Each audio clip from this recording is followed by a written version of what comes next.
प्यारे बच्चों, आज की इस क्लास में हम पढ़ेंगे विशेष स्थितियों में एक अचर गुणांकों वाली रेखिक अवकल समीकरण का पीआई कैसे ज्ञात किया जाता है।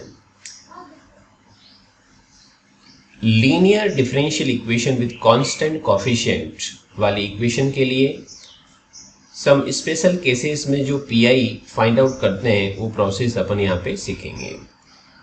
जो आपके पास में QX होगा राइट हैंड साइड पार्ट में, जो इक्वेशन है अपनी, उसमें अगर ये डिफरेंट फंक्शंस अगर रख रहा है तो पीआई कैसे निकालते हैं।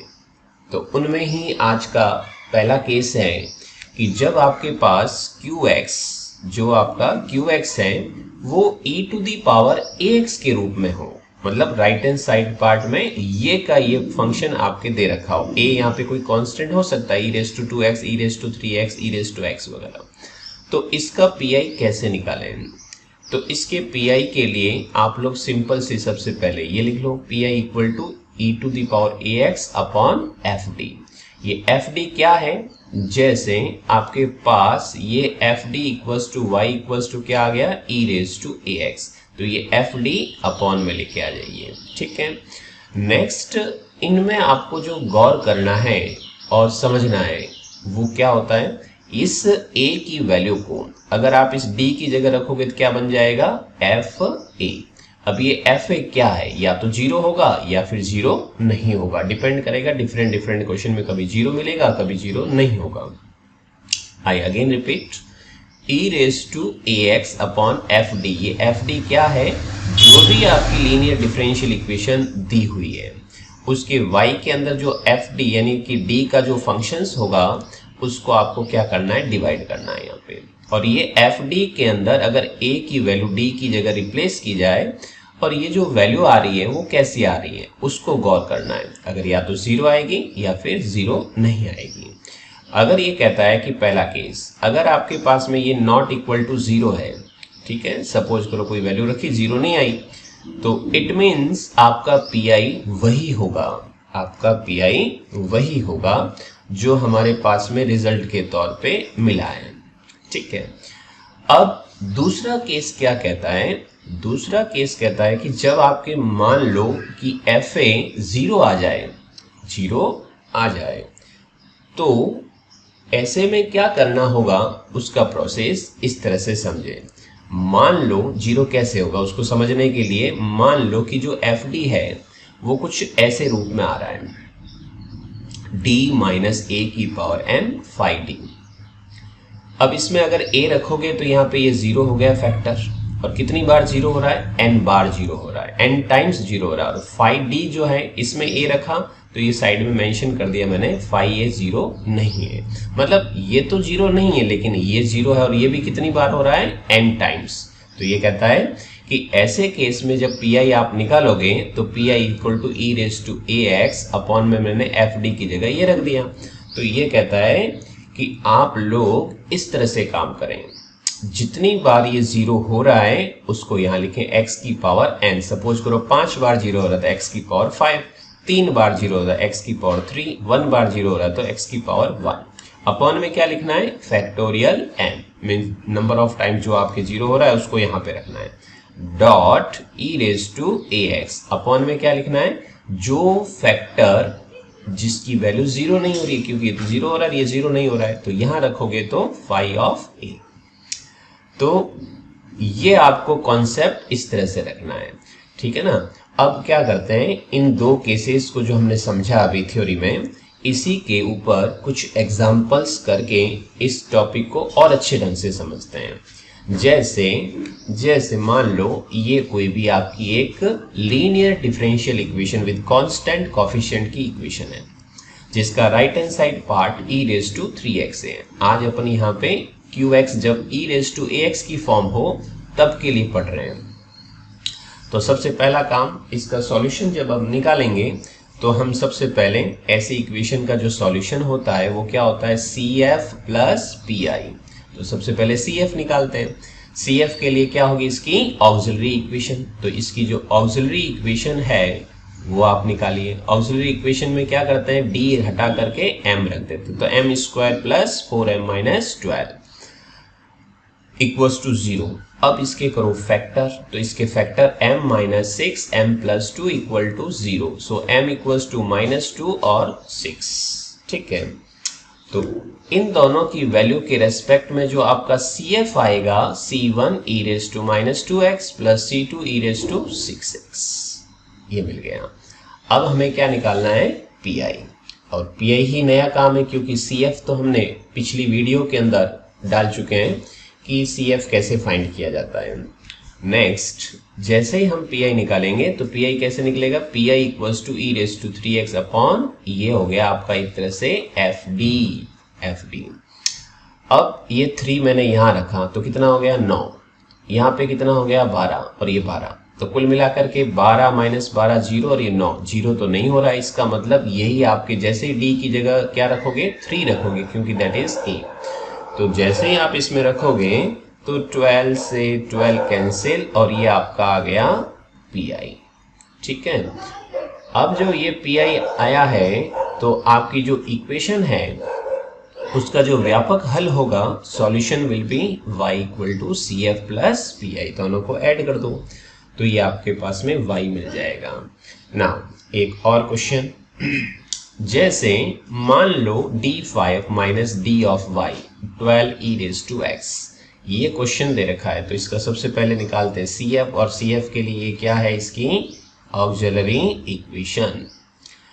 इसके करते हैं फैक्टर जो अपने सामान्य तरीके से करेंगे। तो देखो m is out m4 minus 1, और इसको भी लिख सकते हो m4 14, a4 माइनस b4 के दो factor m square minus 1 m square plus 1। इसके again factor m plus 1 m minus 1, इसके भी होते हैं m plus iota m minus iota.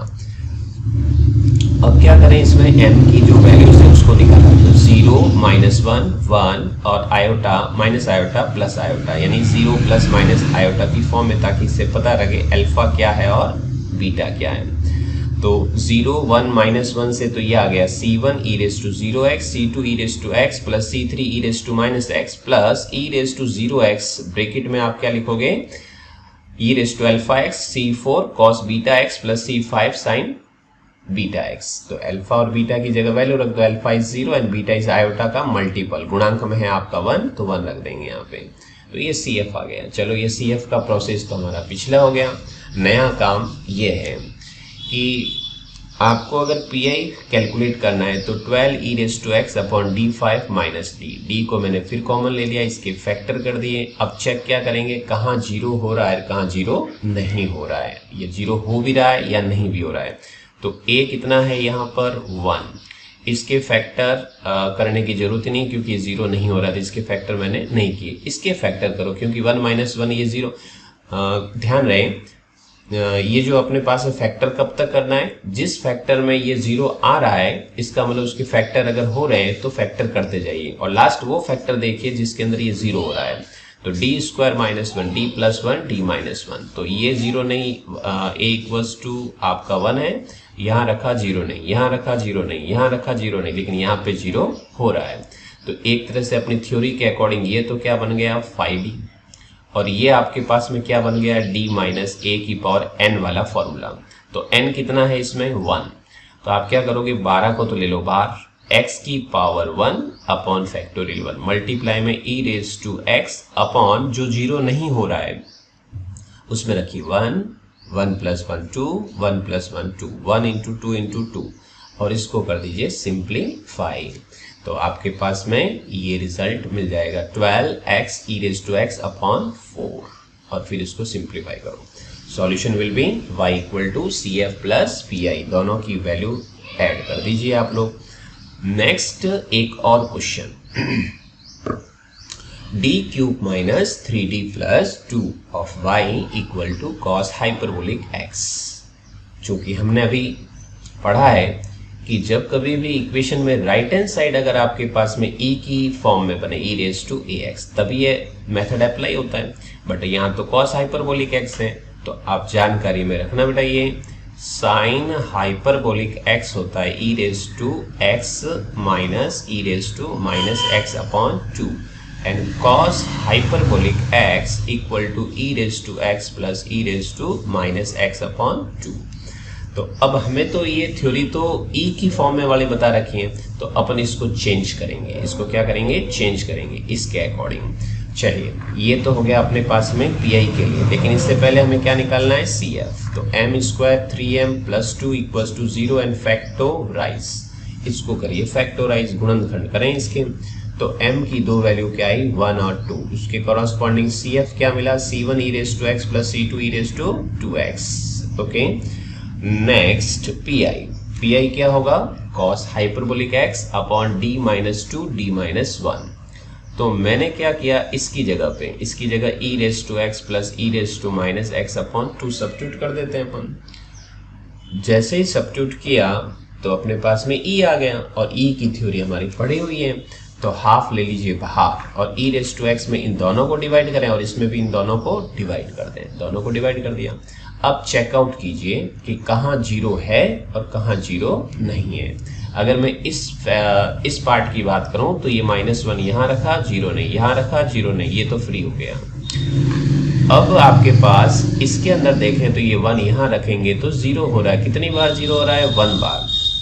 तो x की power 1 upon factorial 1 multiply of e⁻x, और यहाँ पे क्या करेंगे? जो 0 नहीं हो रहा है, तो 1 - 2 - 1, और इसे आप वापिस सिंप्लीफाई कर दो।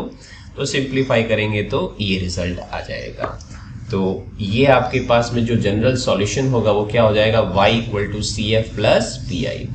तो आज हमने क्या देखा कि जब QX क्या हो? e⁻ax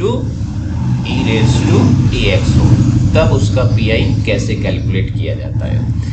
और विशेष अगर राइट हैंड साइड टर्म में अगर हमें साइन हाइपरबोलिक और कॉस हाइपरबोलिक दे रखा है, तो आप लोग इनकी जगह भी e की फॉर्म वाला फॉर्मूला अप्लाई कीजिए और फिर आगे इसको सॉल्व करिए।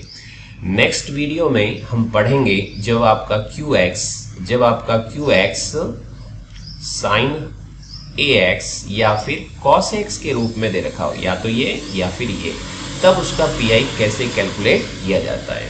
Okay, thank you.